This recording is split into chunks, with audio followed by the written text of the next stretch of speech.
Situation extrêmement tendue en Californie, marquée par des affrontements entre des groupes identifiés comme Antifa et des agents fédéraux. Des manifestations ont éclaté à la suite d'opérations d'expulsion menées par l'ICE qui ont conduit à l'arrestation de 118 personnes à Los Angeles cette semaine-là, dont 44 le vendredi 6 juin 2025. Ces opérations visaient à atteindre un objectif de 3000 arrestations par jour à l'échelle nationale. Des incidents ont été rapportés, comprenant des jets de pierre, des incendies, des destructions de biens, ainsi que l'emploi de palettes de parpaings utilisées comme projectiles contre les véhicules fédéraux. Par ailleurs, une publication mentionne l'utilisation de chiens robotisés par la garde nationale pour faire face aux manifestants à Los Angeles.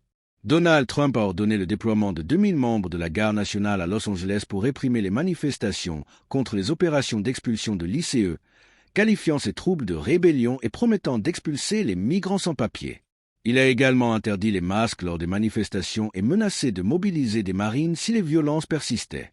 Cette intervention, sans l'accord des autorités locales, a été largement critiquée comme une escalade inutile et provocatrice, risquant d'aggraver les tensions dans une ville déjà sous pression. La Garde nationale, National Guard, est une force militaire unique, opérant sous une double autorité. Autorité étatique, sous le contrôle des gouverneurs des États pour des missions comme la réponse aux catastrophes naturelles, le maintien de l'ordre lors d'émeutes ou d'urgences, comme les ouragans ou manifestations. Autorité fédérale, peut être mobilisée par le président pour des missions nationales ou internationales comme le déploiement à l'étranger.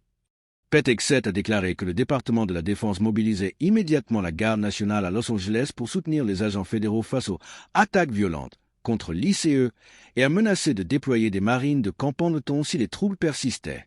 Il a qualifié les manifestations de menaces à la sécurité nationale et a défendu l'usage de la force pour protéger les agents fédéraux, tout en répondant aux critiques en accusant les autorités locales de laisser la situation dégénérer. Ces déclarations s'inscrivent dans une rhétorique de fermeté alignée sur les priorités de l'administration Trump en matière d'immigration. Les agents fédéraux, en particulier les ICE, sont perçus par les Antifa comme des représentants d'un système oppressif, notamment en raison des politiques migratoires strictes. Les récentes émeutes seraient une réponse directe à ces politiques.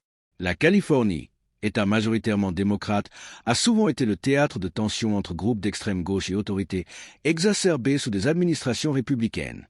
Les accusations portées contre les Antifa par des figures conservatrices, comme Trump, ont parfois servi à détourner l'attention d'autres problèmes ou à polariser le débat.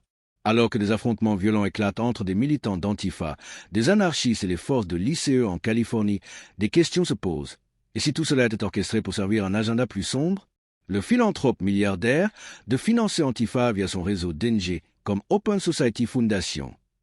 Selon cette version, Soros et d'autres élites libérales utiliseraient Antifa comme une armée de choc pour déstabiliser les gouvernements conservateurs, comme lors des émeutes de 2020. Pousser à un contrôle accru de l'État en créant le chaos pour justifier des lois répressives. Promouvoir un agenda mondialiste en sapant les nations souveraines. Des figures de gauche radicale comme Bernie Sanders, AOC ou des syndicats militants canalisent des fonds vers des groupes proches d'Antifa. L'objectif serait de saper Trump ou les conservateurs en 2024 à 2026. Le contrôle à rue pour influencer les politiques publiques comme la défense des migrants, abolition de la police, etc., des entreprises technologiques telles que Google, Facebook et des fondations Rockefeller ou Ford seraient accusées de financer des médias militants comme Indymedia ou The Intercept, de censurer les opposants tout en laissant Antifa s'organiser librement, de promouvoir le chaos pour justifier un Internet plus contrôlé comme en Europe et en Angleterre ou en Australie. Les milices d'extrême gauche, souvent décrites comme spontanées, pourraient en réalité être manipulées par des forces occultes. Certains pensent que des financements secrets transitent par des ONG liés à des milliardaires globalistes dans le but de déstabiliser les États-Unis.